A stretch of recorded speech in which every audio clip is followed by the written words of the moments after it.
Hi guys, welcome back to my channel टेकार। और इस वीडियो में मैं आपको आज बताने वाली हूँ what is the difference between JVM, JDK and JRE. So ये एक बहुत इम्पॉर्टेंट टॉपिक है। हालांकि इन यूनिवर्सिटीज़ वगैरह में या यूजुअल में इतना इसका काम नहीं होता, बट फिर भी जब आप इंटरव्यूज़ वगैरह में बैठते हो तो ये छोटे छोटे टॉपिक्स ही होते हैं जो आपको पता होते हैं, बट आपको क्लैरिफाई नहीं होते कि जेडीके क्या है, जेआरई क्या है और जेवीएम क्या है। और सबसे ज़्यादा ये क्वेश्चंस इंटरव्यू में पूछे जाते हैं, क्योंकि जिसकी वजह से एक बड़ी अपॉर्चुनिटी हमारे हाथ से निकल जाती है। आज मैं आपको इन तीनों में डिफरेंस बताऊंगी। So first topic is JVM. इसकी फुल फॉर्म होती है जावा वर्चुअल मशीन। जैसा कि इसके नेम से पता चल रहा है, इसके नेम में वर्चुअल वर्ड आ रहा है, तो आपको सेंस लग गया होगा कि इसका मतलब क्या है। जावा वर्चुअल मशीन मतलब डजंट फिजिकली एग्जिस्ट, कि ये फिजिकली एग्जिस्ट नहीं करता, ये एक एब्स्ट्रैक्ट मशीन होती है। ठीक है। सबसे इम्पॉर्टेंट थिंग, इसका काम क्या होता है। जेवीएम का काम क्या होता है, जो भी हमारा जावा का बाइट कोड बनता है उसको एग्जीक्यूट कराना। अभी ये थोड़ा कंफ्यूजिंग लग रहा होगा। सबसे पहले जब आप कोई भी जावा प्रोग्राम को कंपाइल करते हो, इनिशियली वो एक डॉट जावा फाइल होती है, लेकिन जब आप उसको कंपाइल करते हो, कंपाइल करने के बाद वो डॉट क्लास फाइल बन जाती है। तो वो जो डॉट क्लास फाइल होती है वो हमारा बाइट कोड होता है। ठीक है। और वो जो बाइट कोड है ना, ज़रूरी नहीं है कि जिस सिस्टम पे आपने वो बाइट कोड बनाया है आप उसी सिस्टम पे उसको रन कर सकते हो। नहीं, ऐसा नहीं है। और प्रोग्रामिंग लैंग्वेजेस में यही होता है, बट जावा प्रोग्रामिंग में ये एडवांटेज है कि इस बाइट कोड को हम किसी भी सिस्टम पे रन करा सकते हैं। अगर मान लो आपने कोई डॉट क्लास फाइल बनाई, यानी कि आपने बाइट कोड बनाया विंडोज़ पे, विंडोज़ ओएस पे आपने बनाया। अब आप चाहो तो उसको मैक ओएस पे भी रन कर सकते हो, आप चाहो तो उस बाइट कोड को लिनक्स पे भी रन कर सकते हो। और ये सबसे इम्पॉर्टेंट टॉपिक होता है जो हमारे समझ में नहीं आता। तो यही चीज़ ये कहना चाह रहा है कि अगर मान लो आपने जो बाइट कोड बनाया है, अब आप जब उसे किसी और सिस्टम पे रन करोगे तो वहाँ पे भी तो कोई मशीन होगी, कुछ तो ऐसा होगा जिससे वो रन होगा या एग्जीक्यूट होगा। तो वो होता है जावा वर्चुअल मशीन, जिसकी हेल्प से हम उसको एग्जीक्यूट करते हैं। और सबसे ज़्यादा इंटरव्यूज़ में पूछे जाने वाला क्वेश्चन ये है कि क्या जेवीएम प्लेटफॉर्म डिपेंडेंट है या इंडिपेंडेंट है, या फिर Java programming language platform dependent है या independent. Frankly speaking, Java programming language platform independent होती है और जेवीएम प्लेटफॉर्म डिपेंडेंट होता है, जैसे कि यहाँ पे लिखा हुआ है। ये most and most important line है जो आपको बिल्कुल दिमाग में बैठा लेनी है अगर इंटरव्यू में अच्छा करना है तो।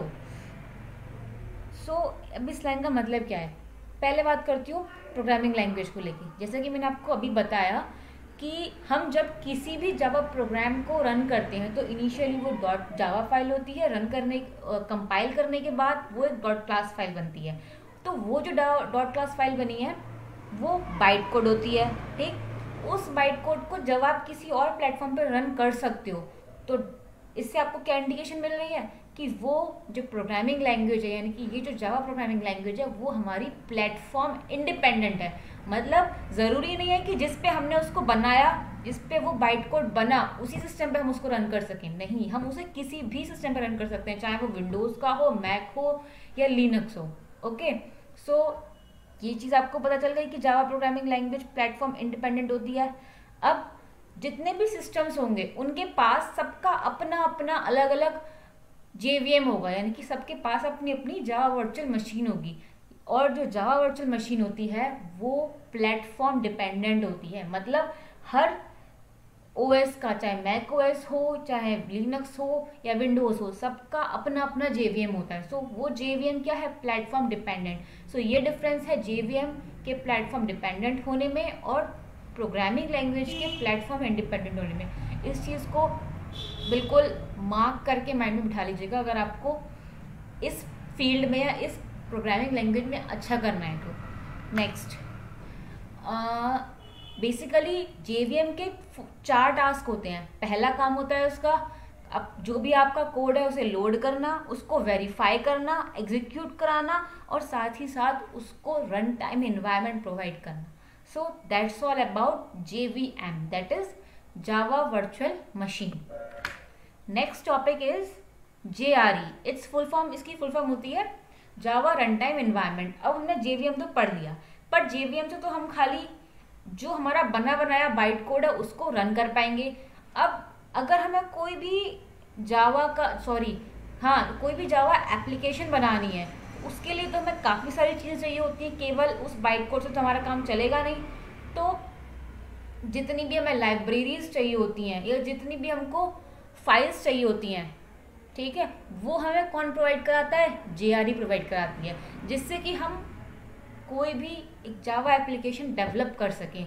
सो as written here that Java run time environment is a set of software tools. ये सॉफ्टवेयर टूल्स का एक सेट या कलेक्शन होता है जिसकी हेल्प से हम किसी भी जावा एप्लीकेशन को बनाते हैं.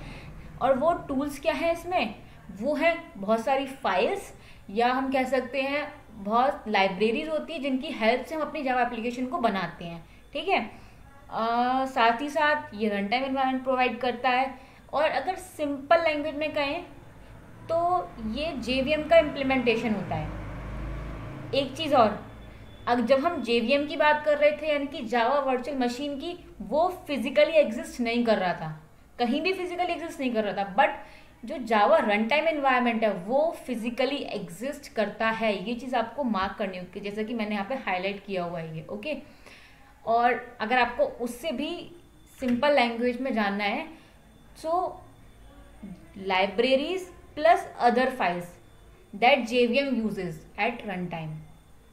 और एक चीज हमने जब जावा वो पढ़ा था, JVM पढ़ा था, सो वो भी प्लेटफॉर्म डिपेंडेंट था. और JDK, sorry I have mistaken here, this is not JDK, this is JRE. JRE is also platform dependent. JVM भी डिपेंडेंट होता है और JRE भी प्लेटफॉर्म डिपेंडेंट होता है. ठीक है, अब नेक्स्ट बात है. So this is the diagrammatic representation of JRE, Java run time environment की डायग्रामेटिक रिप्रेजेंटेशन. जैसे कि मैंने कहा था, इसमें JVM तो होता ही होता है. JVM से हम क्या करेंगे? अपने बाइट कोड को एग्जीक्यूट कराएंगे. और साथ ही साथ हमें एप्लीकेशन बनाने के लिए, किसी भी जावा एप्लीकेशन को बनाने के लिए बहुत सारी लाइब्रेरीज चाहिए होती हैं. तो वो हमें प्रोवाइड कराता है ये JRE. और जितनी भी अदर फाइल्स चाहिएंगी वो सब हमको JRE प्रोवाइड कराएगा. चलो, अब हमारा बाइट कोड मिल गया, हमें लाइब्रेरीज मिल गई, बट एक चीज़ रह गई. अगर हमें उसे कंपाइल करना हो तो हम कैसे कराएंगे? उसके लिए आता है हमारा अगला tool, that is JDK, Java development kit. ठीक है, JDK की फुल फॉर्म जैसे कि जावा डेवलपमेंट किट है, और ये सॉफ्टवेयर डेवलपमेंट एनवायरनमेंट प्रोवाइड कराता है.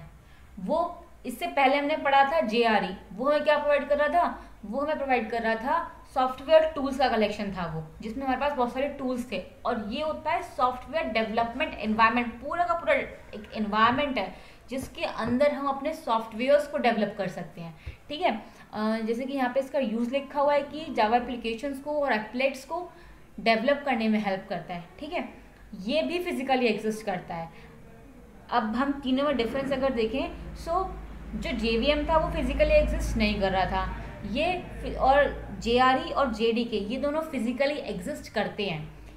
और भी सिंपल लैंग्वेज में अगर हम बताएं तो ये होता है JRE प्लस डेवलपमेंट टूल्स. मतलब जो कुछ हमारे JRE के अंदर था वो तो है ही है, साथ में कुछ डेवलपमेंट टूल्स जिसकी हेल्प से हमारा पूरा एक एप्लीकेशन तैयार होता है.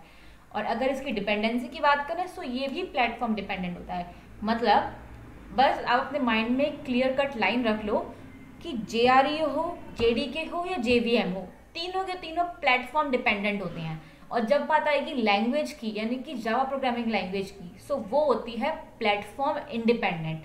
अगर यूज़ की बात करें सो JVM को यूज़ करते हैं बाइट कोड को एग्जीक्यूट करने के लिए. JRE के पास बहुत सारे सॉफ्टवेयर टूल्स होते हैं जिसकी हेल्प से हम किसी भी जावा एप्लीकेशन को बनाते हैं, डेवलप करते हैं. और JDK में क्या होता है? ये पूरा का पूरा एक सॉफ्टवेयर डेवलपमेंट एनवायरनमेंट है जिसमें हम अपनी जावा एप्लीकेशंस को बनाते हैं. और अगर मैं JDK की बात करूं तो JDK के अंदर हमारा कंपाइलर आ जाता है। जो हमारा कंपाइलर है जावा सी, वो इस JDK के अंदर ही आता है, जिसकी हेल्प से हम अपने प्रोग्राम्स को कंपाइल करते हैं। अब इसका डायग्रामेटिक रिप्रेजेंटेशन देखें। So here all the three comes, JVM, JRE and JDK। देखो जैसे कि मैंने बताया था, JRE plus some development tools. अब वो डेवलपमेंट टूल्स क्या हो जाएंगे? हमारा जावा सी कंपाइलर, जावा का इंटरप्रेटर, ये सारी चीज़ें मिलके बनाती हैं हमारा जावा डेवलपमेंट किट। सो आप इस तरीके से समझ सकते हो कि JVM एक छोटा पार्ट, उसका बड़ा रूप हमारा JRE और उसका बड़ा रूप हमारा JDK। So this is the difference between the three of them. And that's all. If you like my video, don't forget to like, share and subscribe my videos. Thank you.